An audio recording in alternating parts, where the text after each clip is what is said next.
Halo.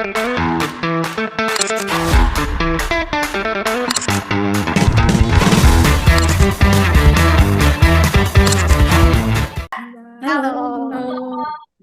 Nah, Assalamualaikum warahmatullahi wabarakatuh. Perkenalkan, saya Maria Pusumarosari dari Dinas Kesehatan. Saya Fitri Dita Prawari dari Dinas Kesehatan. Saya Ria Puspita Aji dari Dinas Kesehatan.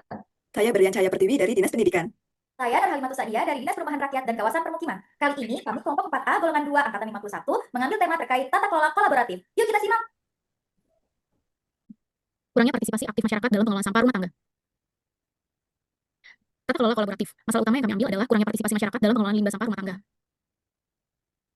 Jika dikaitkan dengan kedudukan ASN, kurangnya partisipasi masyarakat dalam pengelolaan sampah rumah tangga menunjukkan bahwa kedudukan ASN sebagai pelayan publik dan pelaksana kebijakan belum dijalankan secara maksimal. Rendahnya partisipasi masyarakat dalam memilah sampah masih menjadi kendala utama akibat sistem edukasi dan fasilitas penjemputan sampah terpilah yang belum menjangkau seluruh lapisan warga secara konsisten. Hal ini mencerminkan bahwa strategi sosialisasi serta infrastruktur hilir yang disiapkan belum sepenuhnya sinkron dengan kebutuhan praktis di tingkat rumah tangga, sehingga diperlukan penguatan peran ASN dalam menciptakan manajemen limbah yang integratif, edukatif, dan mampu menumbuhkan kepercayaan publik untuk bergerak bersama. Selanjutnya, untuk peran ASN, yang pertama, belum optimalnya perencanaan. ASN belum maksimal menyusun strategi pengelolaan sampah yang aplikatif dan mudah diikuti oleh masyarakat. Yang kedua, fasilitas belum memadai. Sarana pemilahan dan pengangkutan masih tidak merata, tidak konsisten, dan belum menjangkau seluruh pemukiman. Yang ketiga, lemahnya integrasi sistem. Belum sinkronnya proses pemilahan rumah tangga dengan sistem pengangkutan dan pengelolaan akhir. Selanjutnya, nomor 4, koordinasi lintas sektor masih rendah. Sinergi antar instansi dalam menyediakan infrastruktur pendukung pengelolaan limbah masih belum terpadu.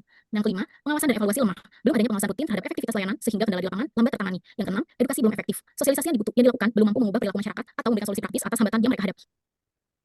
Selanjutnya, Smart ASN. Masalah ini tidak mendukung Smart ASN karena masih rendahnya partisipasi masyarakat dalam pengelolaan sampah rumah tangga di Pemprov DKI Jakarta menunjukkan bahwa solusi pengelolaan sampah di lingkungan DKI belum tertangani dengan baik. Padahal sebagai motor birokrasi, ASN masa kini dituntut tidak hanya bekerja secara administratif, tetapi juga menjadi agen perubahan yang memiliki literasi digital dan integritas tinggi. Smart ASN juga dituntut untuk memiliki kemampuan adaptif, inovatif, serta mampu memanfaatkan informasi dan teknologi dalam meningkatkan kualitas pelayanan publik. Selanjutnya adalah menentukan penyebab masalah utama. Kami berdiskusi menggunakan metode fishbone diagram, yaitu memetakan kelompok penyebab masalah utama berdasarkan MAN, yaitu warga kurang memahami dampak negatif sampah bagi kesehatan lingkungan, anggapan bahwa sampah ada urusan pemerintah atau petugas kebersihan. Selanjutnya ada materials, tidak tersedianya wadah sampah terpilah seperti sampah organik, anorganik, dan ketiga di area pemukiman. Kurangnya media edukasi pemilahan sampah yang ditempel di titik-titik strategis. Selanjutnya ada money. Pemda tidak memprioritaskan armada perluasan jangkauan penjemputan sampah, tidak adanya bantuan dana untuk mengadakan tempat sampah pilah di area pemukiman. Lalu ada metode, kurangnya penghargaan bagi warga yang rajin memilah sampah rumah tangga, tidak ada sanksi tegas bagi warga yang membuang sampah tanpa dipilah. Selanjutnya ada machines, yaitu armada penjemputan sampah tidak menjangkau ke tiap rumah masyarakat, lokasi tempat pembuangan sementara atau bank sampah sulit dijangkau atau jauh. Selanjutnya terakhir ada environment, rumah yang sempit untuk membuat lubang biopori atau pengomposan, dan kebiasaan membuang sampah dalam satu kantong plastik dianggap lebih praktis atau mudah. Berdasarkan fishbone diagram, kelompok kami memilah atau menapiskan penyebab masalah utama dengan menggunakan metode McNamara dan dihasilkan penyebab masalah armada penjemputan sampah tidak menjangkau tiap rumah masyarakat.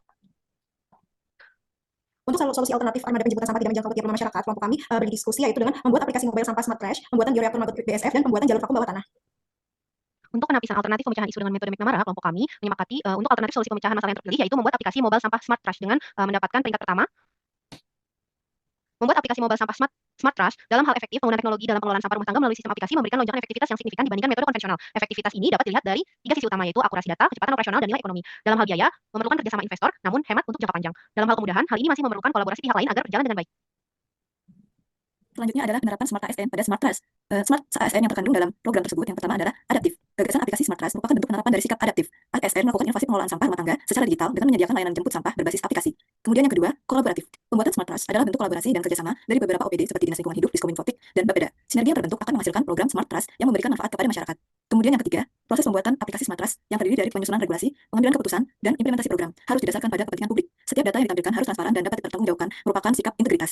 Kemudian yang keempat, teknologi informasi. Pada aplikasi Smart Trust, teknologi informasi yang digunakan untuk mengoptimalkan penyimpanan database, sistem integrasi, dan cloud computing. Oleh karena itu, ASN yang smart harus mampu mengolah dan menganalisis data secara efektif agar dapat membuat keputusan dengan tepat berbasis data. Kemudian ini adalah bentuk kolaborasi Pentaholix. Kolaborasi Pentaholix ini merupakan kolaborasi multi pihak yang melibatkan 5 elemen utama. Yang pertama adalah pemerintah sebagai kebijakan, pembuat regulasi dan anggaran. Kemudian ini adalah ada akademisi, pengetahuan, riset, dan inovasi. Yang ketiga, media sebagai penyedia informasi, publikasi, dan pengawasan. Kemudian yang keempat ada masyarakat sebagai pemberdayaan, kebutuhan, dan masukan. Kemudian yang kelima ada bisnis, ekonomi, investasi, dan teknologi. Bentuk tata kelola kolaboratif terdiri dari perangkat daerah, sektor swasta, akademisi, mitra global, dan partisipasi masyarakat.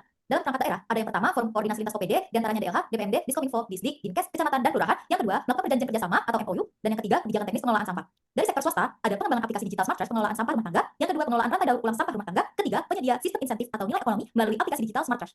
Dari akademisi, yang pertama, penelitian terhadap perilaku masyarakat terkait dengan pengelolaan sampah rumah tangga. Kedua, melakukan identifikasi faktor-faktor yang mempengaruhi partisipasi masyarakat terhadap pengelolaan sampah rumah tangga. Dan ketiga, pengembangan teknologi pengelolaan yang berbasis masyarakat. Dan mitra global atau NGO, non-government organization, yang pertama, ada pemberian edukasi dan pelatihan kepada masyarakat dalam pengelolaan sampah rumah tangga. Kedua, evaluasi efektivitas program aplikasi digital Smart Trash terhadap lingkungan. Yang ketiga, pendampingan masyarakat dalam pengelolaan sampah limbah rumah tangga jangka panjang. Dan melalui partisipasi masyarakat, yang pertama diantaranya pemilahan dan pengumpulan sampah rumah tangga berdasarkan jenisnya. Yang kedua, pengelolaan bank sampah. Dan yang ketiga, kolaborasi dengan memanfaatkan sistem digital pengumpulan sampah Smart Trash. Jakarta Rise 20, langkah menuju 20 kota global teratas. Dalam mewujudkan Jakarta menuju 20 kota global dan Global Networking City, partisipasi dan peran serta masyarakat dalam pengelolaan sampah rumah tangga menjadi faktor penting karena dapat meningkatkan upaya pemilahan dan pengurangan sampah dengan menerapkan teknologi inovatif yaitu Smart Trash dan belajar dari kota-kota lain di dunia untuk mendorong keberlanjutan dan transisi menuju ekonomi sirkular. Sekian presentasi dari kelompok kami. Terima kasih. Wassalamualaikum warahmatullahi wabarakatuh.